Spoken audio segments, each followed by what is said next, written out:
right, that's enough of that. That's enough of that. Oh, Tommy. What's up, What's man? up? What's going on, dude? Oh, just getting ready to hit up that Mill Valley Film Festival. Shout out to all my listeners in Marin County. What's up, guys? Oh, The GOAT. The absolute GOAT. Nobody does it like him. nobody does it like Fitz. Just incredible. Nobody like.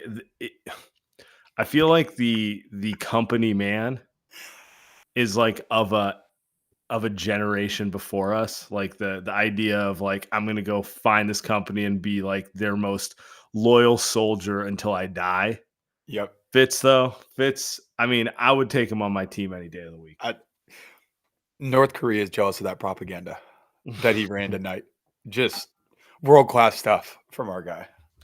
It is. Guys, everybody, welcome. Presented by Prize Picks. Get $50 in lineups when you play your first $5 and use the promo code welcome to Light Years. By the way, best plus minus on the teams tonight, Joe Lacob. I mean, Dude, I was honestly so excited for that interview. I obviously used to have my qualms with the guy, and I still do, but he just listening to him talk, he's just a master like bullshitter. He's one of the best out. I would enjoy getting a beer with Joe Lacob. Like that's the best 100%. compliment I could give him. It'd be a great time. Yep. What was I gonna say? Honestly, like that is actually kind of the perfect way to start it. Weird game, kind of a get right game. Obviously, the two disappointing road losses. We don't need to rehash that. Kind of blew the Suns out and then let the Suns back into it.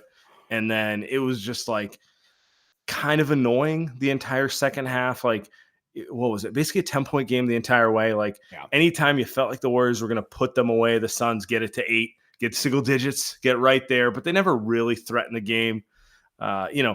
Honestly, the Warriors should have just kept the Joe Lacob interview going, would have got a 30-point blowout. But jokes aside, I don't know. Like, what are your thoughts on watching a game like tonight? Like, I feel like we're officially into the regular season. The hype of the beginning of the season is over, and now it's we got another 70 of these motherfuckers to go. Yeah, I think that's the perfect way to kind of encapsulate the game tonight. And obviously, it's not a very good Phoenix team to begin with, and then you're missing probably your best defensive player in Dylan Brooks or one of your best defenders, and you're also missing Jalen Green, who provides some scoring punch. So it's like it was a get right game for sure, and that's how it looked for I'd say the first 30 minutes. And then maybe even less than that. Then Steph and Dre decided to start doing their thing where they just throw the ball over the gym and take ill-advised shots, and the energy kind of dips down, which is, when you go up by 25, that tends to happen. That's not something that's special to just the Warriors. That happens all across the NBA all the time. But yeah, I never felt threatened, which I think is a good thing, but definitely into the regular season. 5-3 now? Obviously the Milwaukee and Indiana games are disappointing. Just because you'd like to pick up at least one of those. But if you told me after the first 8 games, having multiple back-to-backs, 2, 3, and 4 nights that they'd be 5-3, I'd be pretty happy with it. I wouldn't be like ecstatic, like, oh my God, this is the best team in the league. But I'd be like, all right, they're off to a solid start. And if you win 5 out of every 8, you're going to win 50 games. So like, if they can continue this pace, it bodes well for the rest of the season. But obviously we'll talk about Jimmy a little bit, but it's a little bit concerning that he didn't play in the second half. I actually didn't think it was concerning per se. I think they decided that they were up 20. Mm-hmm. We're going to rest him. He had the little back thing. Steve Kerr kind of said they were trying to decide if he was going to play tonight or tomorrow night, or if he was going to play at all. These are kind of things we saw or we assumed were going to happen with this team.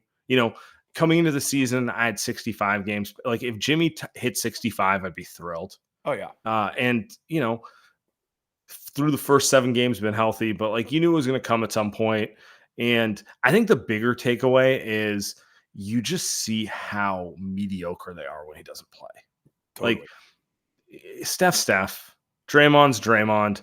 they're too turnover happy. It's too like, we're going to run. If we hit shots, it's great. If we turn it over, that happens. And there's no one really settling them down. And then you see kind of, I don't want to see the flaws of the second unit, but you see the limitations of the second unit more than anything. And they looked, I mean, honestly, Fitz said it on the broadcast, but I was thinking it. They look like the Warriors pre-Jimmy trade. Yeah. When Jimmy was out of there, which is a 500 team. That's kind of what it is. They still haven't. I'm not going to like be doom and gloom about it, but it's like the thing I really want to see this team do is figure out how to win games they're supposed to win when they're missing Jimmy or Steph. Because when Steph eventually misses a game, it's going to be a different problem. It's going to be a problem of, can we get to 95 points? It's going to be the most grindhouse basketball of all time. But that is kind of what it is with this team, right? Where for all the depth, and they do have great depth, and the young players looked good. Most amazing, to be honest with you. They are very dependent on those top 2 to 3 guys to stabilize them and to make the whole thing work. I mean, that's any team, right? And I do think your take on like the Jimmy thing in terms of what they did tonight is correct. Like I think they essentially tried to steal an extra half of rest for him because I know they have to play tomorrow. I think that was somewhat ill-advised just because, like, you kinda need to get this win coming off those 2 bad losses on the road, but I understand the viewpoint on it, and I think we'll get to what Kerr said, a little bit later in the show, but, yeah, I think the main takeaway is that the young guys, I think all of them have, um, markedly improved over the course of the offseason. Like, Pods obviously started the year a little bit rough. Moody had the injury thing. But we talked about Kuminga kind of ad nauseum, just the improvements that he made. And he wasn't great tonight, but even when Kuminga isn't great now, when he used to be like not great, it was so feast or famine with Kuminga. It used to be like he was either scoring a ton or he wasn't really affecting the game in any way. He still did enough to affect the game and be kind of a positive contributor. But I think Moses in particular just looks so much more confident.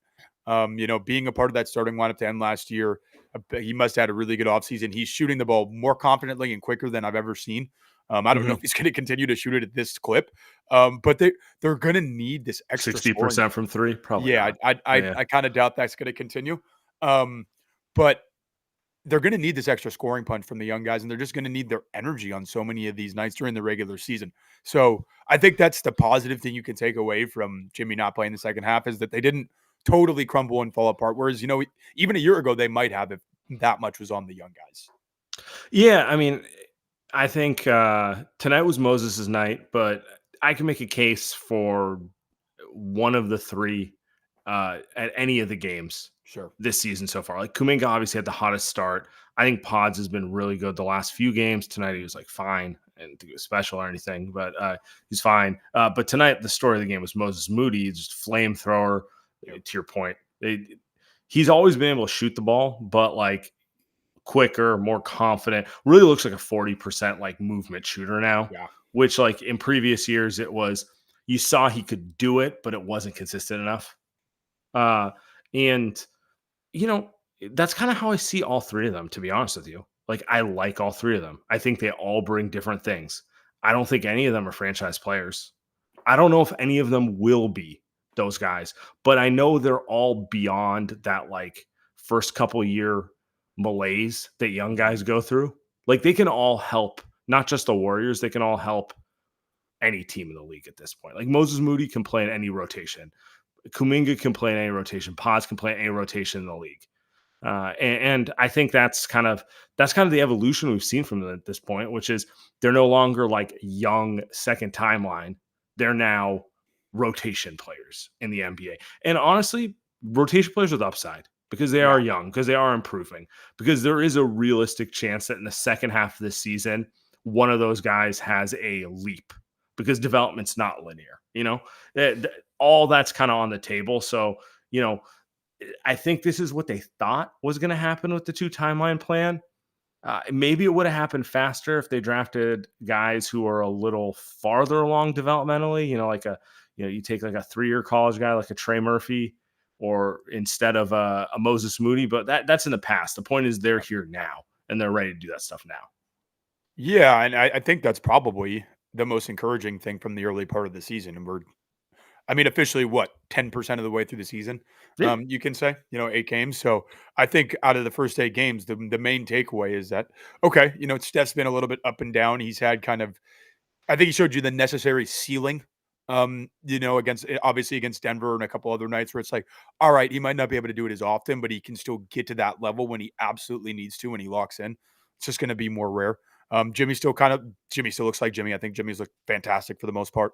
Outside of maybe that road trip a little bit, Draymond still looks like Draymond defensively, but it feels like the young guys are finally ready to come along instead of like, oh, is this guy, does he deserve playing time? Is he going to kill us tonight? It feels like most nights now they're ready to rock and roll and they're ready to contribute in a way that's going to meaningfully impact winning. And it doesn't just depend on whether they're making shots or not. They've figured out how to start to play winning basketball, and you would expect that to just continue to improve over the course of the season.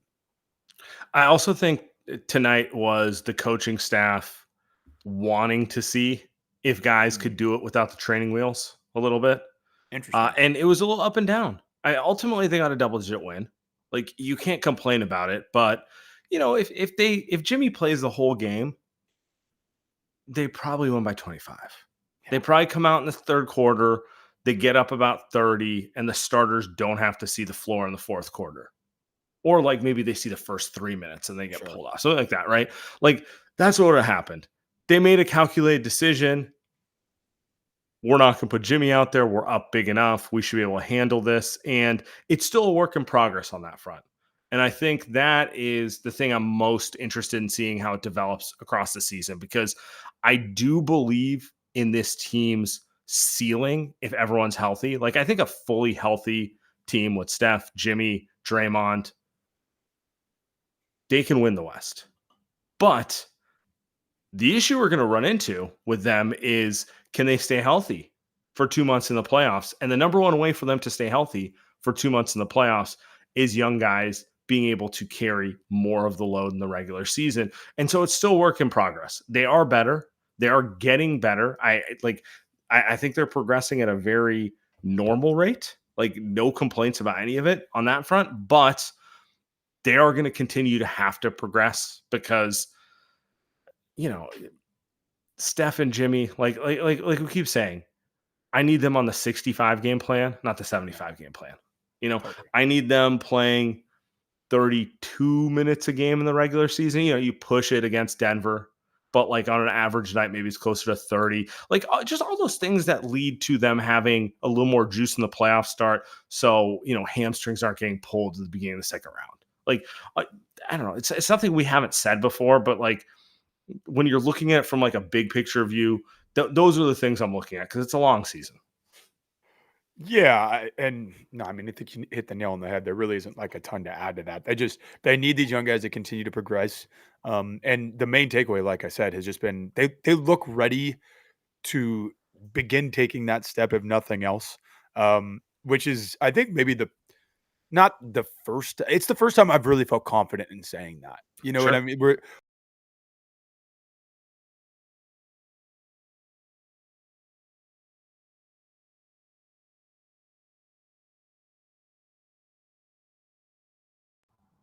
Joe took Tommy off the air.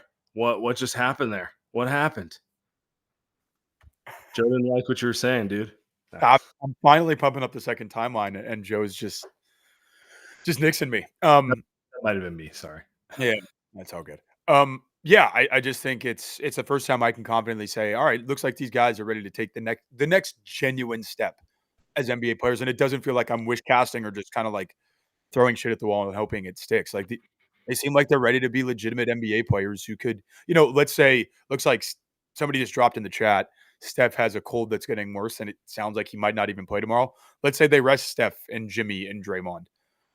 I would feel probably more confident than I ever have that they could actually go out and not only compete with Sacramento, but potentially win the game. Like, I wouldn't be surprised. It wouldn't feel like, remember that when they got it down in San Antonio in the last championship season where Yeah. Moses Moody went out. Like, it was a fun night, but that was like, it got celebrated because nobody expected it to happen. I wouldn't go in necessarily expecting to win in Sacramento tomorrow if all the main guys were out, but I wouldn't be surprised if they won either. But that is also kind of the energy I'm looking for, to know this team has real juice. Because Right. look, you're not going to win a ton of games if Steph sits and no one's expecting you to win at the same clip. But like, when you really have a group that's bought in, that's special, they'll steal one of those games. They'll do what literally Milwaukee just did to the Warriors, what did to us, Exactly. where it was just kind of like, oh, our main guy's missing. Yeah, we won't win a series against you without him, but we can get you tonight because we're going to just play harder than you. We're going to be a little more focused. We're going to hit shots. We're going to bring the energy. You're probably going to be a little bit relaxed. Like those type of things. Like they kind of got hit with 2 of those on the road, which sucks. Yeah. Like those are the worst type of losses, to be honest. Like they really are. Mhm. I'm waiting for the Warriors to show us that they can do that to other teams, and maybe it doesn't come till later in the season. To be honest with Mhm. you, maybe it doesn't become a thing in January, February. But like that's the thing I'm looking for. I'm waiting for the game where Steph sits and like Pods and Moody just play like their hair's on fire, and they steal a win from a team they shouldn't beat, type of thing, right? Like those are the type of things that you want to you want to see, and I want to see them build towards. Really, that's like really where I'm at with it. It's like I want to see Yeah. them build towards it. No, I think they're very capable. But this is kind of random, but I feel like that Milwaukee, Indiana road swing always gives them issues. There's certain road swings throughout. Like I can't remember the last time they played well in those cities. So I'm not trying to make excuses for them. They absolutely shouldn't have blown that Indiana game. I was watching that out of the corner of my eyes as I was watching Game 7 of the World Series. But it's just like it. For whatever reason, that is one of those road trips where going into it, I'm like, both these games are going to be terrible. Like I know neither one of these games is going to be easy. And it's kind of on the flip side of having this tough start to the schedule. It is nice to get a couple of those out of the way early, so you're not facing those long, nasty East Coast road swings, especially when the weather turns and it gets really cold, and those trips just get tougher. Yeah, no, I agree with that. Guys, before I move forward, look, taking care of your mental health shouldn't be harder than taking care of your physical health. You hear us all talk about like working out, staying in shape, and all the things we do to stay healthy. Nothing's more important than keep your mind healthy. That's where Rula comes in. Rula makes therapy simple, affordable, and fast. They work with most major insurance plans, and the average session copay is just $15. That's $15, guys. That's basically the cost of a lunch. And quite frankly, given current pricing, that's cheaper than most sandwiches and lunches these days. But instead of buying a sandwich, you're investing in your headspace. Rula connects you with over 15,000 licensed therapists and psychiatrists nationwide. They'll cut the guesswork by matching you with someone based on your needs, preferences, and state requirements. Rula works with most major insurance plans. Sessions cost as little as $15. Guys, thousands of guys have already used Rula, finally get care that they need. Don't keep putting it off. Go to rula.com/lightyears and get started today. That's rula.com/lightyears. Take the first step, get connected, take control of your mental health. Light Years Podcast. We are brought to you by Prize Picks. You and I make decisions every day, but on Prize Picks, being right can get you paid. Don't miss out on any of the excitement this football season on Prize Picks, where it's good to be right.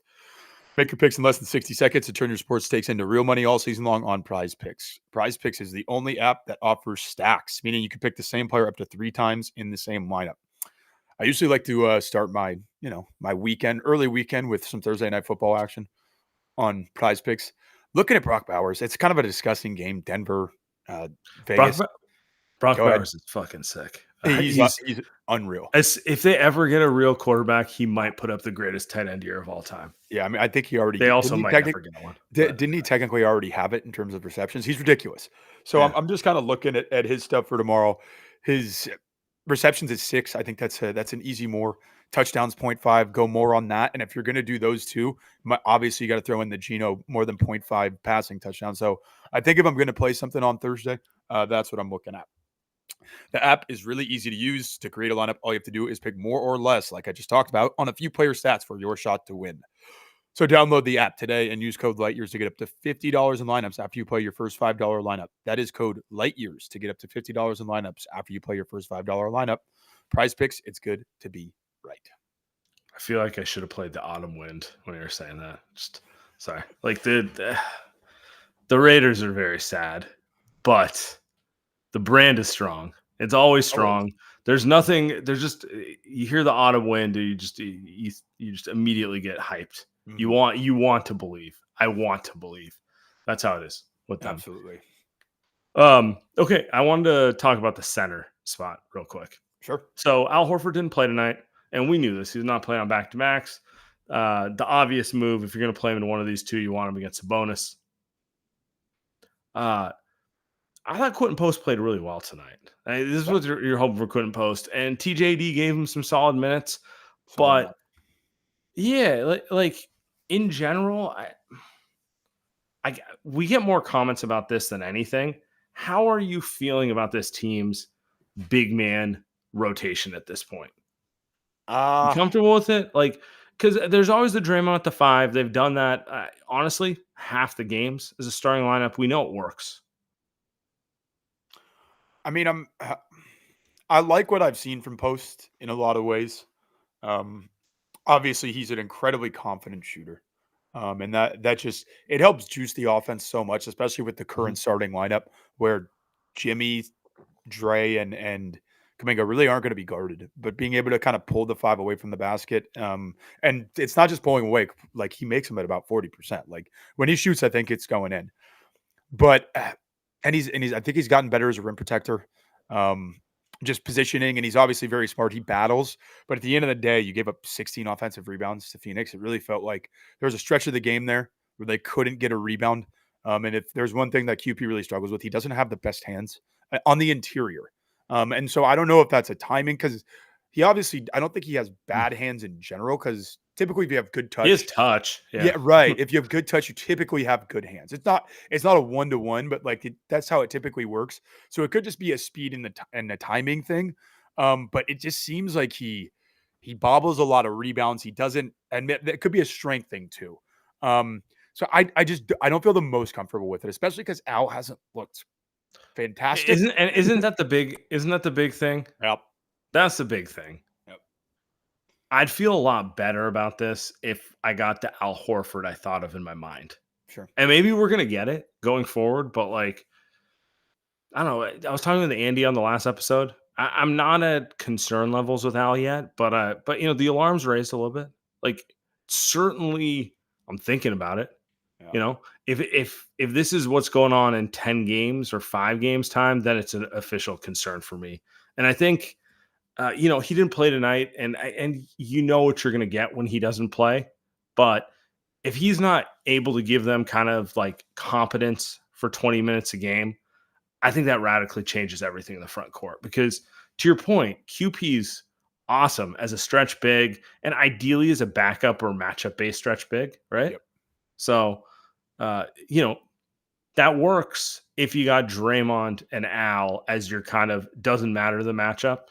They're good to go guys. Yep. If you're down one of those, next thing you know, it's like all we got is Draymond at the 5. All we got is Draymond at the 5. If it's like if it's a close game, if we're not comfortable with anything we have, and that's a lot to put on him, given that he's undersized at this point. Yeah, and I think, as high as I was on this team preseason, like they can obviously still use some improvements. And the two things I'd kind of have my eye on towards the trade deadline as it currently stands is, more scoring punch can never hurt, especially if you get it at a solid price or a big. That's kind of where I'd be looking because I think your wing rotation is actually pretty settled now. Like you have Jimmy most nights. Kuminga's going to play 25 plus minutes. Moody's going to play 25 plus minutes. There isn't a ton of wing minutes to go around unless you're like moving one of those guys for somebody more dynamic, right? And Jimmy's not. I wouldn't say that just immediately. Like Kuminga got benched down the stretch tonight. Sure, he did. He also was bad down the stretch against Indiana. Yep. I don't want to say there's a regression to a mean here, but none of their wings have proven to be consistent enough at this point. and that's kind of a vital position. When they get into Yeah, a playoff series, you really do need like an every game two-way guy. you Even do. if the shot's not going, you need the defense to be an every game thing. But I think my point is, like, if those 3 guys are on the roster still, like, if they're going to get a wing upgrade, one of those guys is going to be in the trade, would be my feeling. Like, Okay. Okay. I don't know how else you really acquire it. So, I'm Yeah, that's fair. assuming J.K. Moody, you're still on the roster, Jimmy's still on the roster. You're looking for probably some more scoring punch, however you can find that, or you're probably looking for a big man. Yeah, I don't feel great about the big man rotation. Like, Trace just seems like he's regressed and or just kind of plateaued as a player after year one. There just hasn't been a ton of growth. There's still a lot of the same issues that he had, and he looked okay tonight, but like that Phoenix front line isn't the most inspiring group of guys. You really, You know, yeah, he really does feel like kind of your back of the bench energy.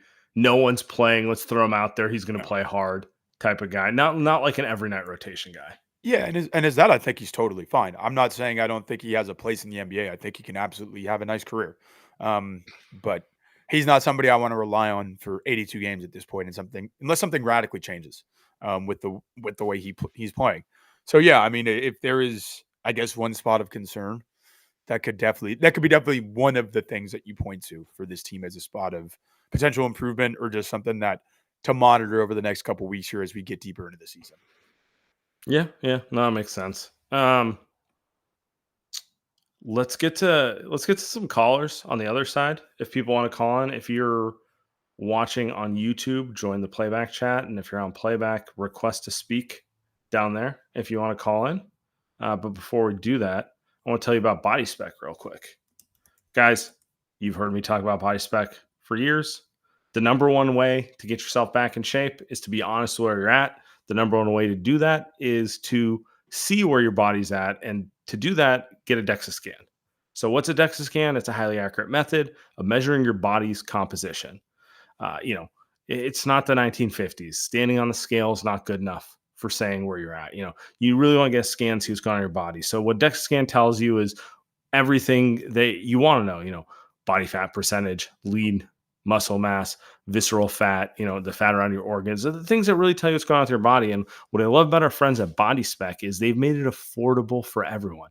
Traditionally, this was only available to pro athletes. Traditionally, this would cost hundreds and hundreds of dollars. Body Spec with the code LightYears45 makes it only $45 for you to get a DEXA scan. So bodyspec.com, LightYears45, get a scan, start your fitness journey. Light Years Podcast. We are brought to you by ZBiotics. I have to tell you about this game-changing product I used before a night out with drinks. It's called pre-alcohol. ZBiotics pre-alcohol probiotic drink is the world's first genetically engineered probiotic. It was invented by PhD scientists to tackle rough mornings after drinking. Here's how it works. When you drink alcohol, alcohol gets converted into a toxic byproduct in the gut. It's a buildup of this byproduct, not dehydration. That's to blame for rough days after drinking. Just remember to take your pre-alcohol drink before your first drink of the night. Drink responsibly, and you'll feel at your best tomorrow. The holidays coming up, I feel like something like ZBiotics is pretty essential. You're going to be seeing family. Typically, drinks are flowing during that time. And I've been using ZBiotics before they even were with us as a sponsor. But I used them before a wedding last couple weekends ago. I used them before, I went out. I had a Halloween party to go to. I used it before that, and I feel better the next day. I don't feel like $100, but I definitely feel like I'm able to recover, and I'm not as dehydrated, which is kind of the main point. That's usually what gets me. So go to zbiotics.com/lightyears to learn more to get 15% off your first order when you use lightyears at checkout. ZBiotics is backed with a 100% money guarantee. So if you're unsatisfied for any reason, they'll refund your money. No questions asked. Remember, head to zbiotics.com/lightyears and use the code lightyears at checkout for 15% off.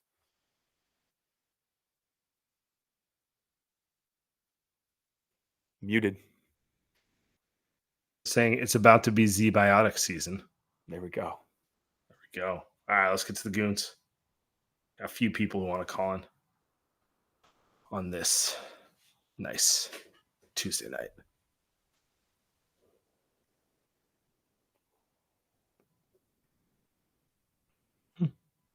Lost one. Let's go Eugene here. Oh, we got both of them. Eugene, what's up, man?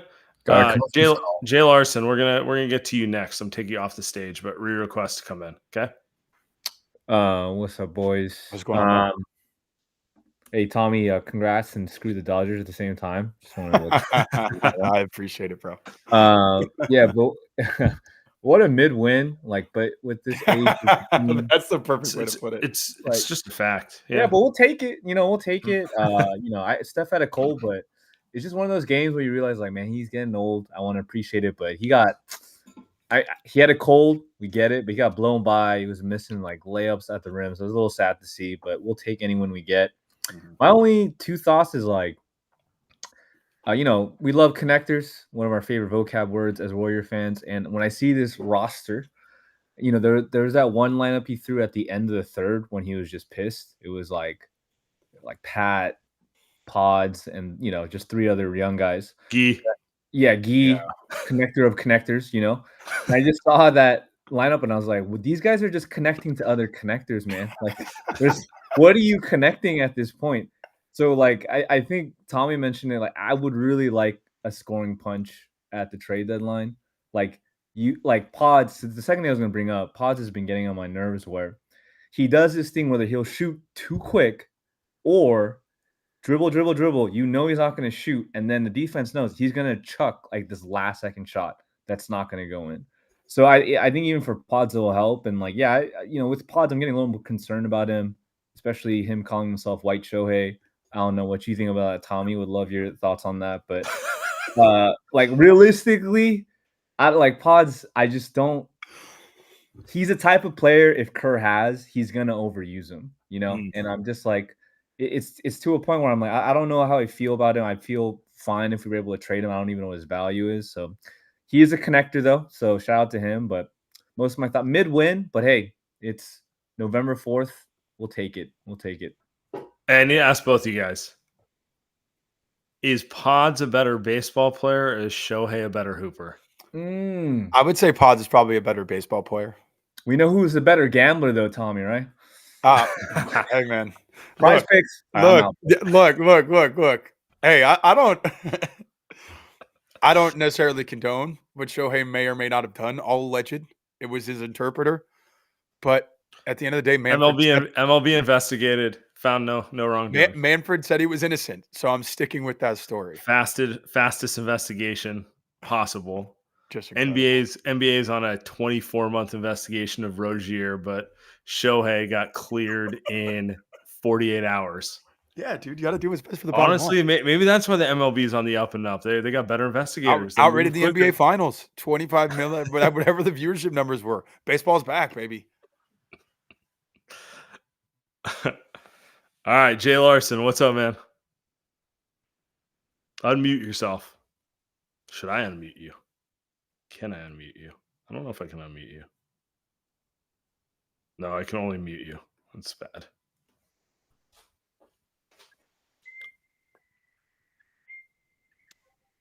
There we go.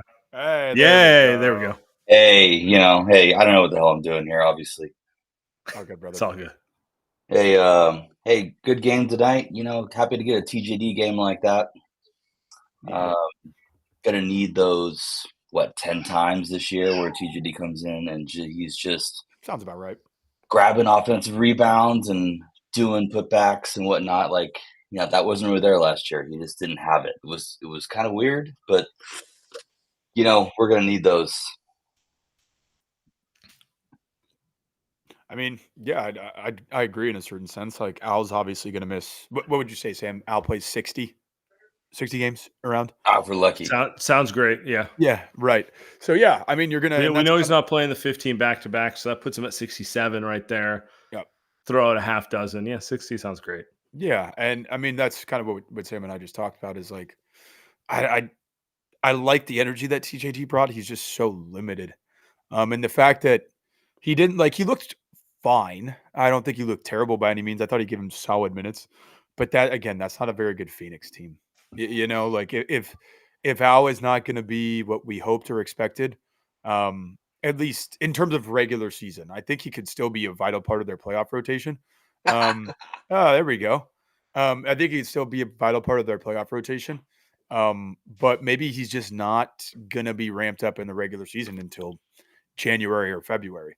So you would like to not to have to wear Draymond down during that course of time. So I don't know. I hope that either Trace gets better or they figure out some other solution. Yeah, I hope they keep going to him because I do think they need him. And even if he's plateaued as a player, he has given them good minutes over the last 2 years, specifically like the end of 2 years ago and the beginning of last year. I thought he played good rotation ball. Like, maybe thinking he'd be the starter was a little wishful thinking, but I think he can help this team more so. So, and they're going to need it. Like, Steve Kerr just said Steph's not playing tomorrow. Was that official? Rubric is starting, right? I'll pull it. Yeah, well, maybe they should. But I'll pull the audio up in a minute. But they're going to have to go with like a squad mentality because they're going to have guys in and out of the lineup a lot. It's a long season. It's an older team. It's just, it is what it is. So they need everyone to contribute in their own ways. Not saying like TJD is going to replace Steph because he's not, but it's like, can he just play harder than the opposition and get more rebounds and finish stuff? Like they lost the Milwaukee in the Indiana game because they didn't play as hard as them. I will, more than anything, I think they just came out lazy thinking they could win that. And the next thing you know, you're in a tight game and it's fun. Yeah. And maybe, this is just off the top of the head here, but maybe Al and oh boy, we got a feature. Oh, this is a complicated deal here. No, so maybe Al and Trace can help each other. You get Al doing less of kind of the big man screening stuff. Sure. And battling bigs less. You let Trace kind of handle that. Let Al spot up more. Because I think maybe part of Al's facilitation. Part of Al's issue maybe early on has been like in Boston, his job was very simplified, and not that he can't do the things that they're asking him to do, but he hasn't done those things since he played in Atlanta. Basically, you know what I mean. So maybe like simplifying both their roles could help both, kind of in the short and medium term here.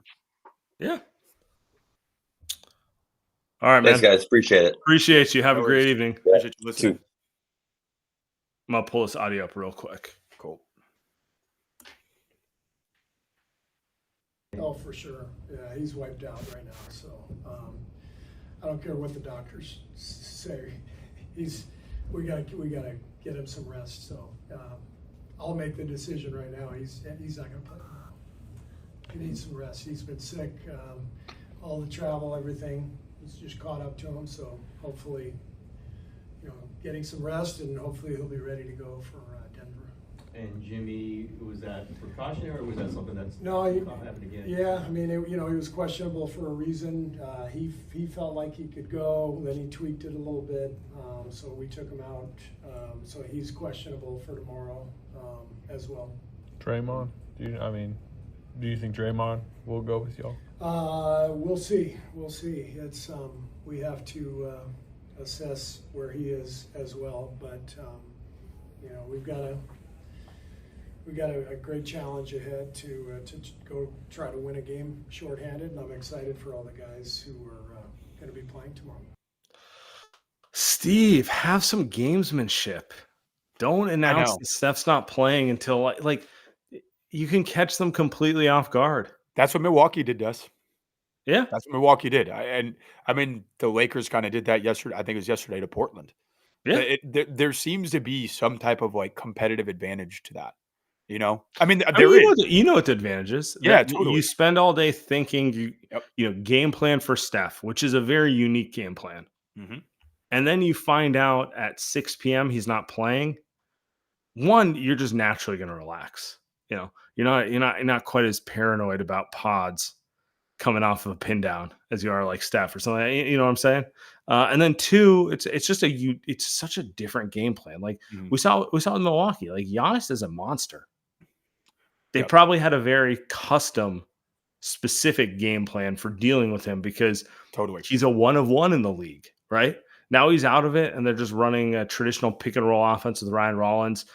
I don't think they watched any film on Rollins, and credit to him, he cooked them.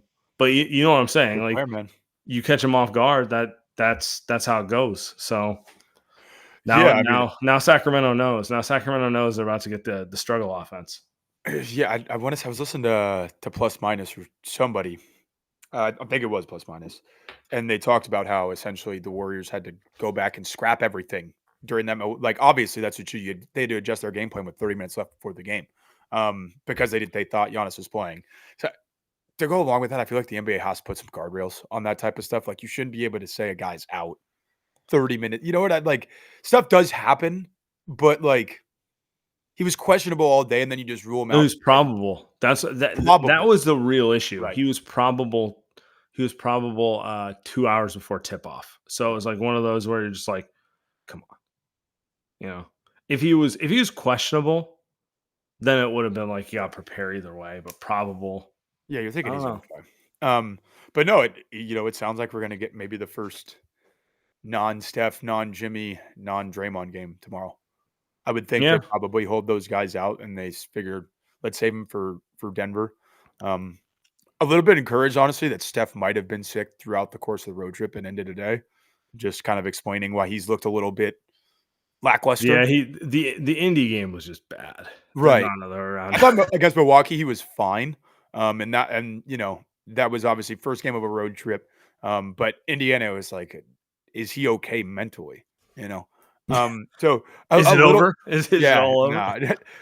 Honestly, in a strange way, encouraging that he's actually sick. But you know what? In a strange way, I'm almost more excited for tomorrow now. Let's see what some of these other guys have. Yeah. No, I agree with that.